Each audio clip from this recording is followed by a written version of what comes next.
রাজশাহীর গোদাগাড়ী উপজেলার বেনিপুর গ্রামে জঙ্গি আস্তানায় অভিযানের সময় আত্মঘাতী বিস্ফোরণে একই পরিবারের ৫ জন নিহত হয়েছে।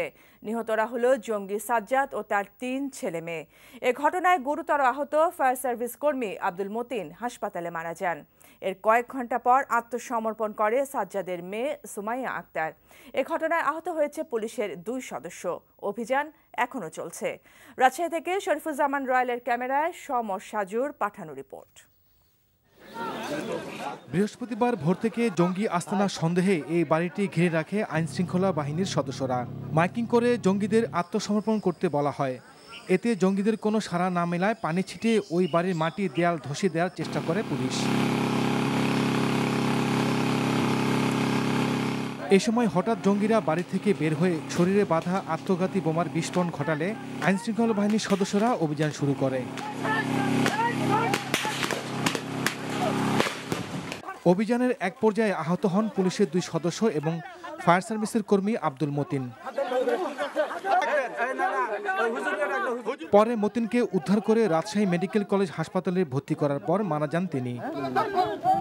এর কয়েক ঘন্টা পর বেলা ১১টার দিকে পুলিশের কাছে আত্মসমর্পণ করে নিহত জঙ্গি ও ওই বাড়ির মালিক সাজ্জাদের মেয়ে সুমাইয়া।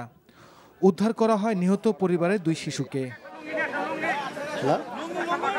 বোম ডিসপোজাল টিম না আসা পর্যন্ত ভিতরে ঢুকতেছি না, যার জন্য আমরা এখনো স্যাঙ্গুইন হতে বলতে পারতেছি না ওই বাড়ির ভিতরে আরো কেউ আছে কিনা আর মৃতর সংখ্যা সঠিক কত। তবে আমরা 4টা ডেড বডি পরে থাকতে দেখতেছি দূর থেকে।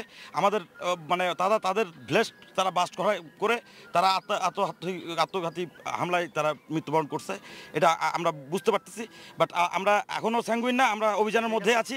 এই ঘটনায় হতবাক স্থানীয় জনপ্রতিনিধি ও গ্রামবাসী। ধান কাটতো, কিছু শাড়ি কাপড় নিয়ে এসে পাড়া মহলে বিক্রি করতো, এরা এভাবে জীবন যাপন করতো।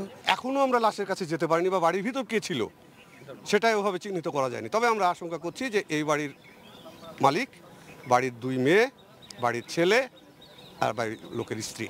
অভিযানের সময় ঘটনাস্থলের আশপাশের এলাকায় ১৪৪ ধারা জারি করেছে প্রশাসন। থমথমে অবস্থা বিরাজ করছে পুরো এলাকায়। NTV news desk.